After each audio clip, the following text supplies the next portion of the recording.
Are you recording? Yes. Please, yeah. So the sidewalk. So the sidewalk does actually make sense, Right? Okay. Because the pavement. You also drive on the pavement. However, You don't drive on the pavement. you drive on pavement. No, What you do you drive on drive on? tarmac. You drive on It's the pavement, road. It's made of tarmac. Pavement is paving blocks. You can drive on pavement. You shouldn't drive on the pavement. But I will. This I will. is I why will all the people I will have been- yield Only in GTA that you can drive on the pavement. that in the That's States fair. some things don't make sense. Like the parkway is where people drive, and the driveway is where people park. I mean, that's pretty crazy. We still have driveways, though. Yeah, you have driveways, but you don't have parkways. We don't have parkways. Yeah. I wouldn't be able to tell you what a parkway was. A parkway is like a road that is of medium speed. That sounds like just a road. Yeah. Okay, cool. Also, the restroom. That's the one that always gets me. Because I do very Like little rest. WC. You don't rest in the I don't rest in the toilet. I'm active in the toilet. I feel like if I'm going to the toilet, it's for a reason, not I just to feel like, rest. but most names for toilets seem to be euphemistic, or at least trying to make it delicate. So the restroom, I don't know. I feel like the restroom, it's like the powder room. If someone's going to the powder room, that's the same thing. We used to powder in the powder room. Nobody rested. Yes, in there the was probably restroom. benches and things like that. And it was just a place to hang out. Yeah, Just change lounge in the corner of the bathroom. yeah. Oh, a fancy. Phase Lav, yeah. Anyway, Welcome, everyone, to the Ancient Robot Games podcast. I am Dougal, and I'm Gelb. and we are joined today by no one. Ourselves, just us. we lost one. from Glasgow. That is also Gelb being uncomfortably vocal, shall we say. We wanted to talk about games just ourselves. Yeah. It's because we have a lot of games to talk about, to be honest. This is a podcast about games, and we don't talk enough about game clearly, because we've gotten your letters, we've gotten your emails, we've gotten a telegram. I don't know how, but the request has been, let's talk a bit more about games. Yeah. So we thought we'd do a couple, maybe one more, maybe 50% more of a couple of episodes just about different games that you might like to play. Two and a bit episodes about games. Now, when you have been playing games, often I know that when you play games, it is mainly your own game that you are, or games that you are building and making, which is Very usually very, very arrogant. Only games. You're most of the time is playtesting and is doing stuff with independent stuff with a smaller group of people. I think today we'll probably bring to the forefront the idea of what games you would play, not only with a larger group of people, but also with people that you don't actually know very well. And I'm particularly curious to get your take on this, because I have a few that I just like kind of go-tos, but oftentimes you quickly grab for something that that you've experienced before. But at least I found that if I have people over that I don't know, then also trying to find a game that I haven't played is like a double risk.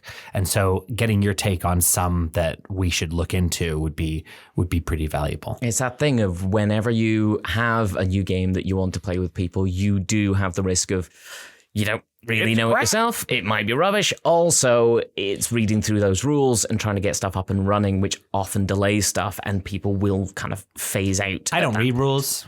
And usually it ends in horror for everyone. Well, you should probably start reading I books. know, I should. I need to learn to read first. I mean, yeah, that would help. Luckily, podcasting is just speaking and doesn't have a reading Face for radio. Yep. part. It would, how to put this?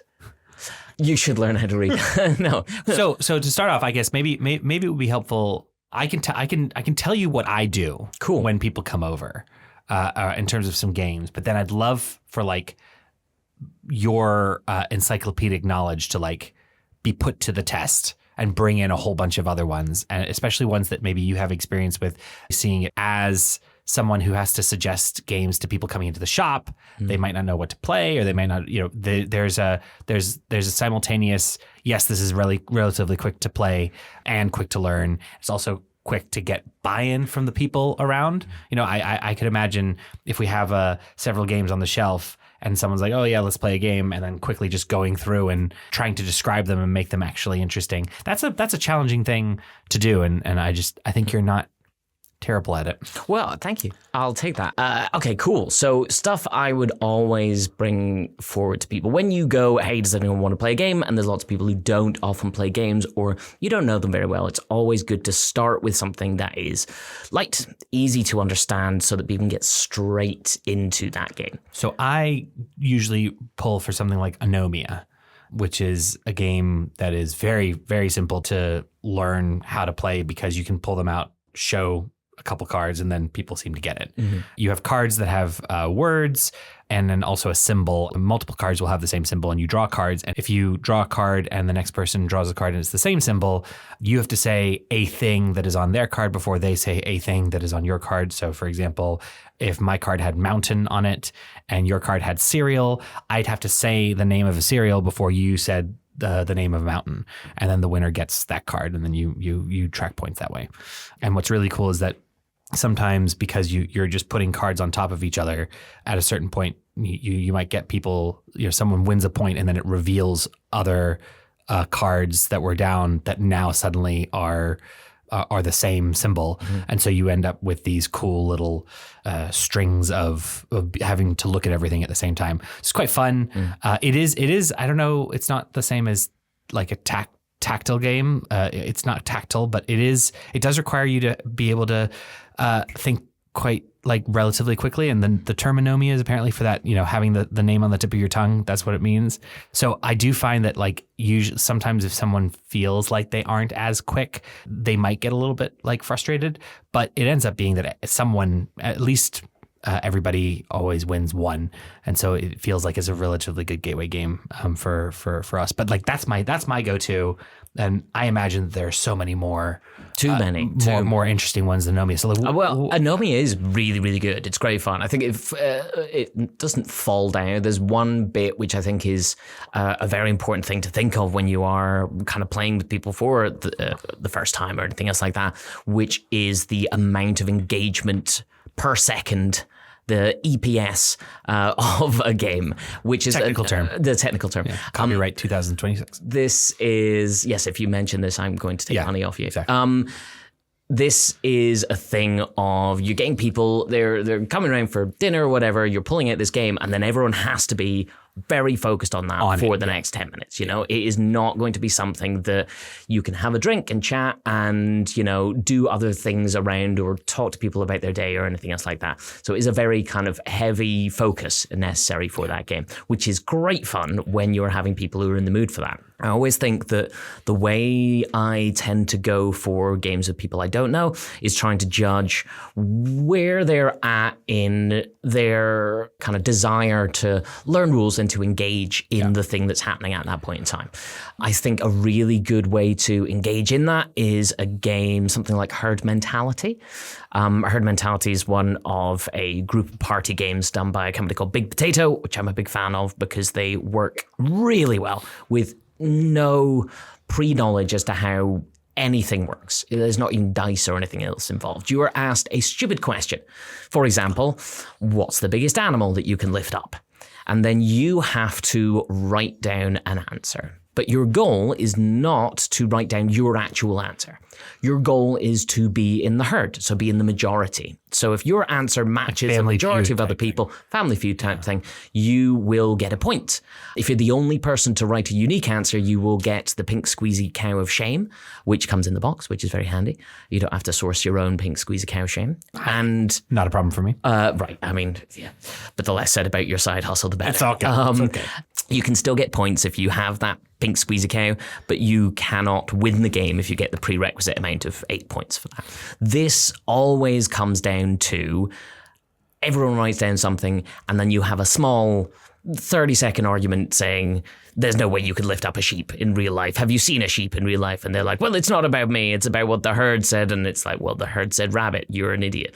So it's genuinely really, really fun because it moves very quick. And all it takes is about judging the people around you, learning what they would do, and being able to write down an answer, which usually doesn't take too much thought because these questions, as I say, are very silly.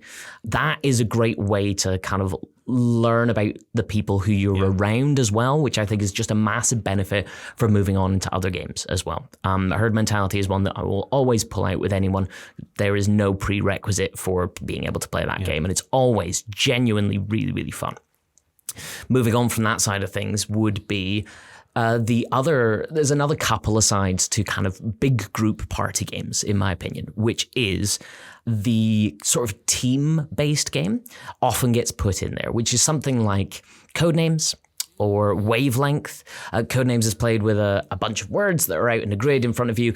One person knows which things you're trying to get your team to guess and which ones they want to avoid, and they will be saying a word and a number, which is trying to guess the number of tiles that are attached to that word. So if there was a word out there, if there was a bunch on the table that said volcano and glacier and apocalypse and things like that, you could say hazard 3 and hope that your team is going to pick those ones and not the card that says Mr. Blobby on it or something else like that.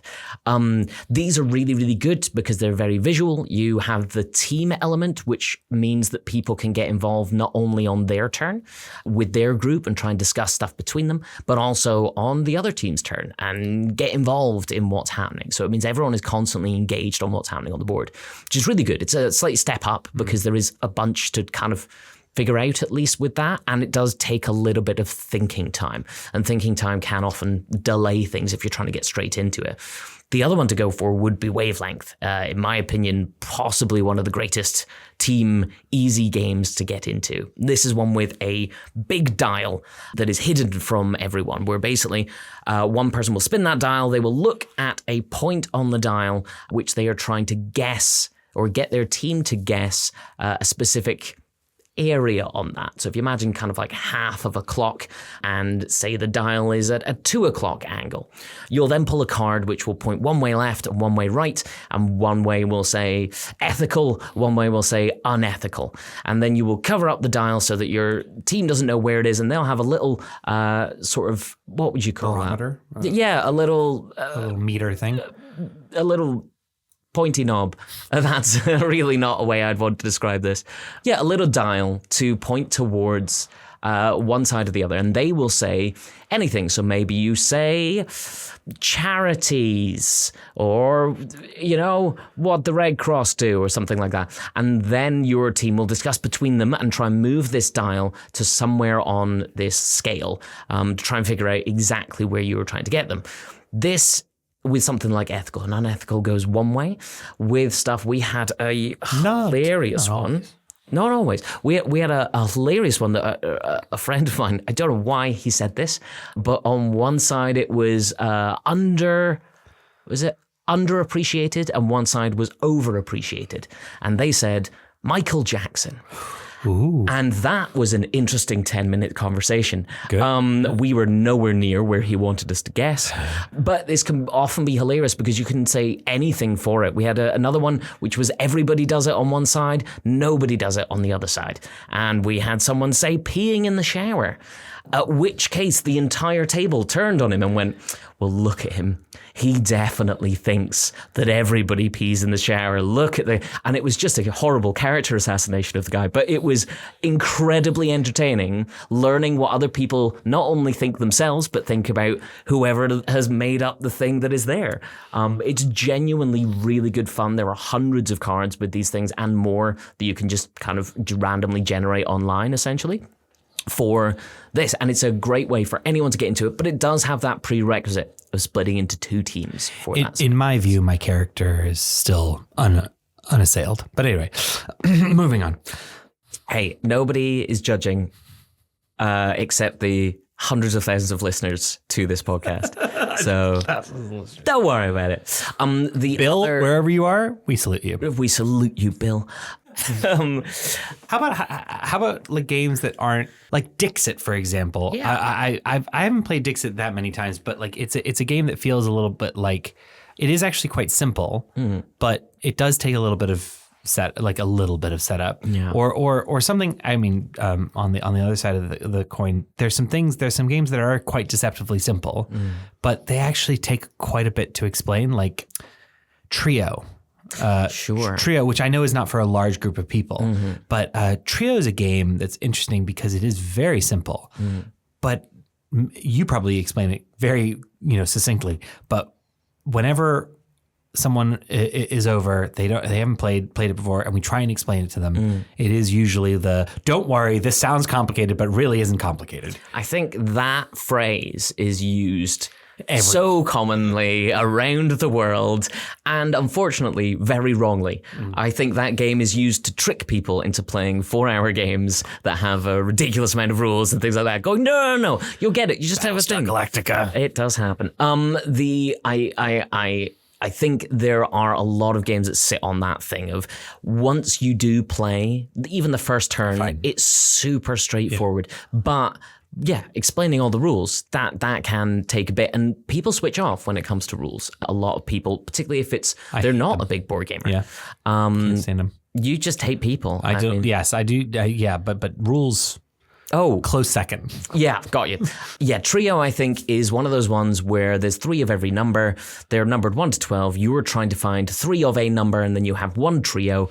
Then if you get 3 trios, you win the game. But you're only allowed to ask people to show you from their hand their highest or their lowest card, or play your highest or your lowest card. So you'll have cards in your hand, and you will order them from lowest to highest. I will say, Gelb, show me your lowest card, and it's a number 1. And I will say, Ryan, show me your lowest card, and it will be a 1 as well. Now, if I've got 1 in my hand, then I can play that 1. I will have found that trio. I'll be on 1 victory point. But if I said, Ryan, show me your lowest card, and it's a 3 and not a 1, as soon as you see 2 different numbers, then you'll just pick those cards back up into your hand and move on to the next person's turn. So you kind of, because everyone sees these cards when you ask them what their lowest or highest card is, you kind of build this small mental map of where these things are. But it is one of those ones of going, okay, your lowest or highest, this is what you're doing. You're already throwing around enough terms. I think it can be quite complicated for people to kind of automatically pick up.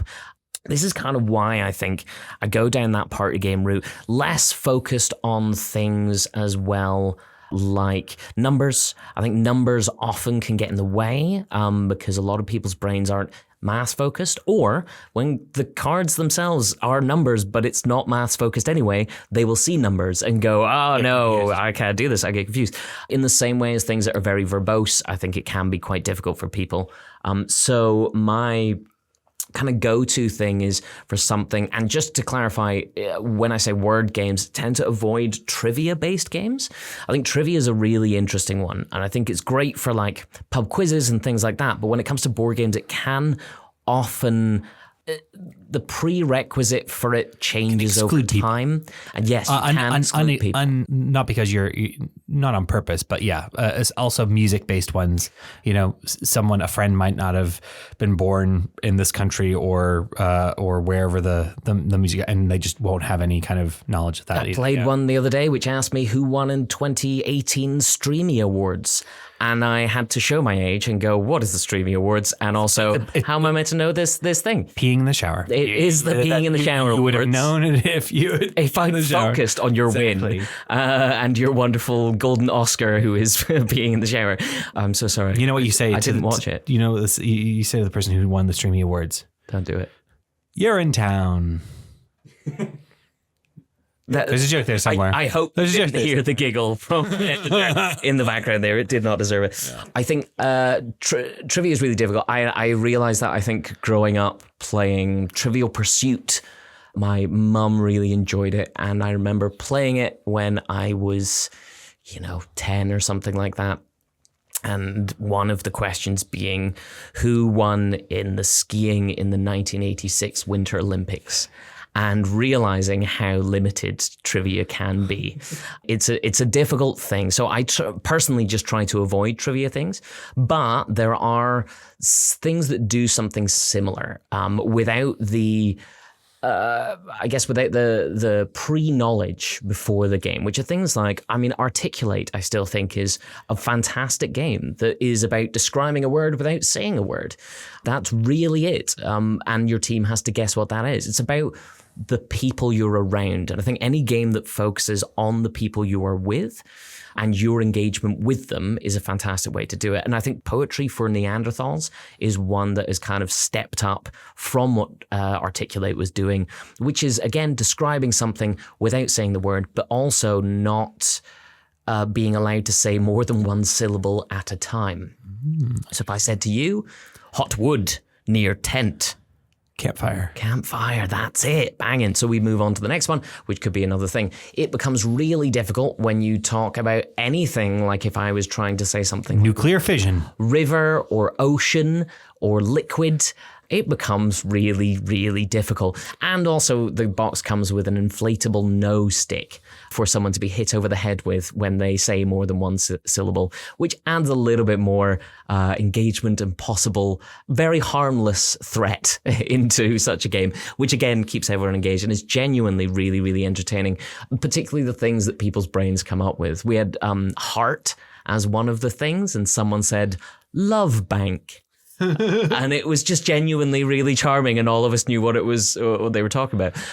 So I think games like that can work really, really well, but do have that kind of prerequisite of a team attached to it. You were saying things like Dixit, and I think that kind of family friendly side of games is good, but tend to take a little bit longer. Yeah. Stuff like Ticket to Ride, they do stretch on. Accessible, but yeah. Will take an hour and a half. And often if you're meeting people for the first time, or you're wanting to play games with people, you don't want that 10 minutes of setting up the board, then going through the explaining and the different exceptions that come with it and things like that as well. For maybe a slightly, if you maybe don't know all the people, but you also want a slightly more, grown up experience for a party game.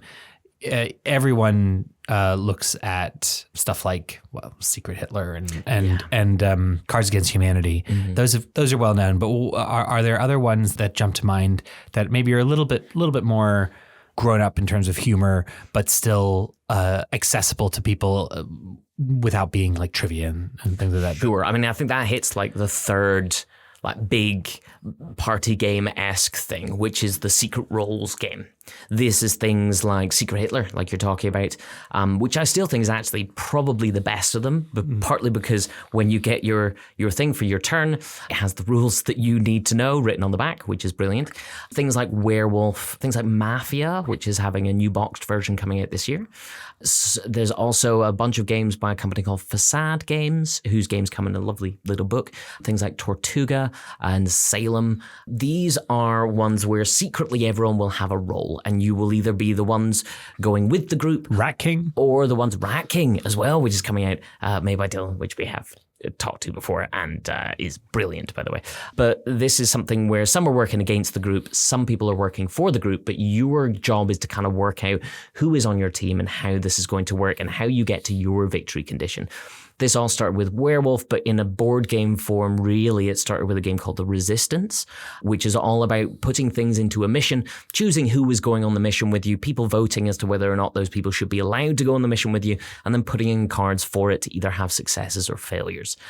This is a fantastic game to bring out, or any of these types are really good games to bring out to people who want something a bit more involved, want something a bit more socially engaging. There is, with some of these, the prerequisite of lying for a significant amount of time, which a lot of people don't get on well with. There is the kind of ultimate version of this sort of game, a game called Blood on the Clock Tower, which is huge, comes in a massive book because there's so many different scripts to play with, and everyone has their own unique character. People are going to be murdered every night, but they are a ghost and they can still get involved in the game and be part of it. It is fantastic, but it does take a couple of hours, and someone will probably be lying for a significant amount of that time. In my mind, the kind of the one that takes away from that, if you're worried about people who will also be worried about lying the whole time, is a game called Mafia de Cuba. Mafia de Cuba is not Mafia, but has some similar things to it, which comes in a box, which is an old cigar box looking thing, which is fantastic. It comes with a bunch of diamonds inside, and each turn someone is going to be the godfather, and what they're going to do is pass around the box. Now, when the box comes to you, you can either choose to steal a bunch of diamonds and hide them, Or you can choose a character token, which is in the cigar box itself. And then when it comes back around to the Godfather, they will see how many diamonds are left, which is usually 0, and how many character tokens are left. Now, some of these characters are things like, well, now you're on the Godfather's side. You will win if the Godfather wins as well. So you can choose whether or not you're going to be lying or not for that point in time. Now, the Godfather will then pick out people going, do you have any diamonds in your pocket? And if you do, you have to give all of those diamonds back. And the Godfather's goal is to find all of the diamonds. Any of their henchmen that have been chosen will also win if they find those diamonds. Or maybe you choose the driver character, which means you win if the person sitting to your right wins. So you're trying to get that going. Maybe you're the FBI agent, which means if the Godfather picks you to pull diamonds out of your pocket, you will win the game then for yourself. So it has these wonderful bits to it. Still role-based, still people on different teams, but it's only for that round. And you pick as to whether or not you're going to get involved in that and how sneaky you want to be. And you can still win by not ever taking any diamonds. It's genuinely a great kind of social game to play with other people where everyone is, constantly focused on what's happening. And those, I think, are really good ones that I will pull out with almost anyone, in kind of like a sliding scale to things being a bit more complex as you're going up for that. Secret Hitler, still my go-to social deduction side of game, because it does play about an hour, maybe an hour and a half, and has all of the bits involved in it that just play really well. That's where I would go. How about yourself? Do you have any secret role games that I know you mentioned a bit earlier when we weren't recording. I'm so sorry. We do talk occasionally when we're not recording. I shouldn't do it. My writer precludes it, but he's interested in violating that repeatedly. That and my shower time. Oh goodness, there's so many things to be said. What social deduction secret roles games then have you enjoyed outside of Werewolf, as I mentioned that we did talk about? Well, actually, I guess so. Yeah, I've played a few of those. Mentioned Secret Hitler and Cards Against Humanity and and all that good stuff. I mean, Apples to Apples is very similar to that, but I have to say one recent one that I took part in was a home brewed version of kind of Werewolf / Traders that had us all in a circle or in a room, and we had to go through days and just vote people off or get murdered. But in between them, because people didn't know each other, we had like a 2 truths and a lie that we all had to kind of go through, so that you can get a sense of whether or not people, how people are talking and whether or not they're good at lying or not like that. So something as basic as that was really quite fun. I think the challenge with things like that is if you're going to do something like Traders and you're going to start immediately with, okay, well, start talking about who you think might be a traitor. No one knows each other. You do need to it would be nice for you to have a little bit of a icebreaker or something like that, just so that people get a little bit of meat that they can get their claws into in terms of how someone might behave or how someone might act. Because I think those games get even more fun if you know, like Cards Against Humanity, you might worry about the sensibilities of some people that are coming over, but it has a slightly different dimension when you know the specific people who are playing, and you think you might be able to understand their particular sense of humor when it's their turn. So I think there's just some of those kind of things. There's some of these types of games that can be played in one way, if you don't know folks, and slightly different way when you do, and that's quite fun. Yeah, it's funny because those two things that you mentioned, I have a couple of issues with them, just like small things. I don't think that they're terrible games. But Werewolf I find really interesting because someone can be murdered the first night and then they're sitting and waiting for everyone else to finish the game. And I think that's really difficult to have. Let's all come around and play a game, and then one person is like, except you have to sit and wait because you were put out the first night or the second night or something like that. And I think Cards Against Humanity is an interesting idea, but I find it relies too heavily on the cards themselves. I think it's one of those ones, after you've seen those cards, the first time you see it might be absolutely hilarious. The second time you see that card, it's like, oh, Okay.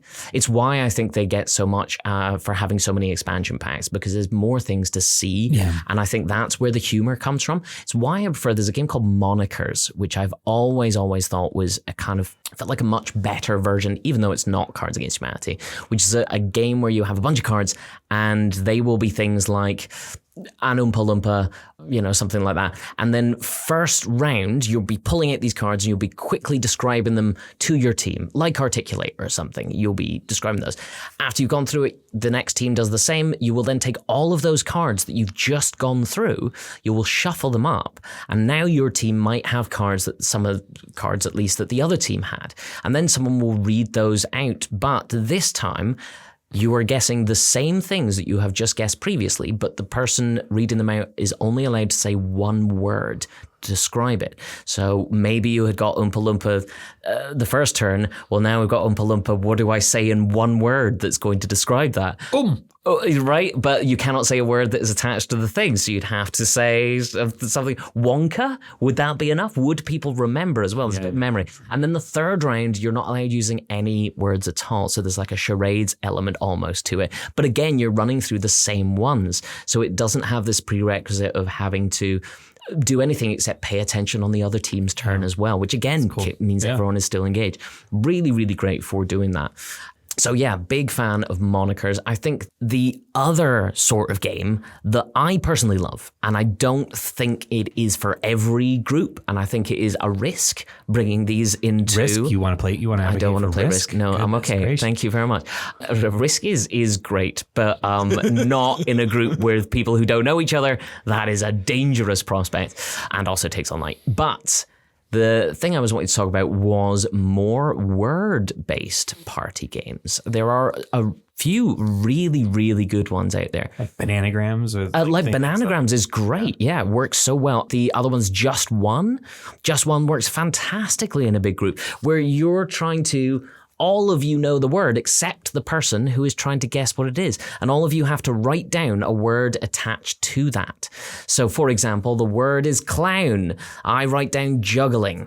However, if other people also write down the same word, they don't get to see what that is. So if multiple people have written down juggling, they don't get to show it. We actually had this happen with the word clown in a group before, where someone, the three of us had written juggling. There was two more people involved in the group who were trying to not write down a word that other people had. One of them wrote down the word top for like big top, and one of them wrote down the word whip. For example, a ringmaster or a lion thing.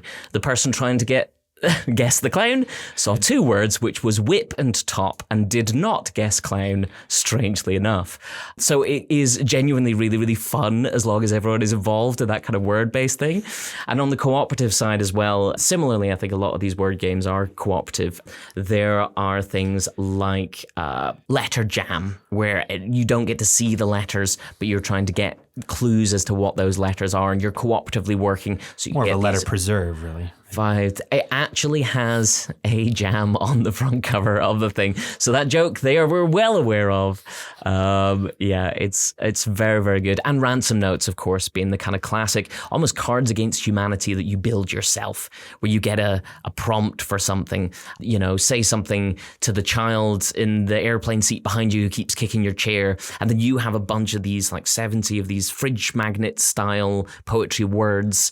And you have to build your own answer to that with these restriction of these 70 or so words in front of you. Genuinely has the same side that Cards Against Humanity has, but it's about the creativity of the people around you. And I think that is, I guess, the main focus that I would bring out of this idea for playing games with people that you don't know, which is it's about those people. It's not really about the games. The games are great, but they're vehicles to learn more about the people around you, or to use that knowledge you already have about them around you without the kind of prerequisite of having a bunch of rules or hoops to jump through to be able to get into such a fun and enjoyable social experience. So yeah, for me, those are the games I would bring out. A lot of things by Big Potato, Sounds Fishy and stuff like that. If you want your secret roles, Bit of Lying, Secret Hitler, that sort of thing. Saboteur, always a classic as well. But aside from that, these cooperative word games I think are fantastic. And hey, if you ever give me a inflatable stick to hit someone on the head for saying the wrong thing, I am going to love that game. Poetry for Neanderthals, you are brilliant. I just ranted about games for ages. It was a wonderful rant. Why, thank you. And we got whips, we got sticks, we got Neanderthals. We got peeing in the shower. Peeing in the shower. It was wonderful. A family-friendly episode. It really was.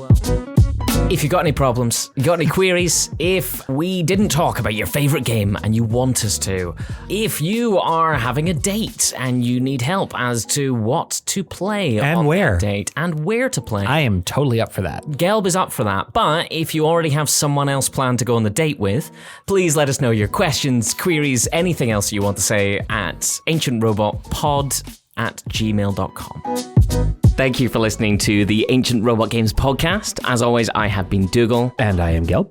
And this has been recorded and edited by Ryan Scott. If you liked this, or didn't... Even if you didn't, please let us know in the comments or via email or pigeon, if you got a pigeon. Follow us wherever you get your podcasts. And if you like us, drop us a line. And if you don't, do this really, really cool thing where you press follow or like. It actually works against us. So we'll still get the message. Thank you very much for coming and listening with us. And we'll hear you next time.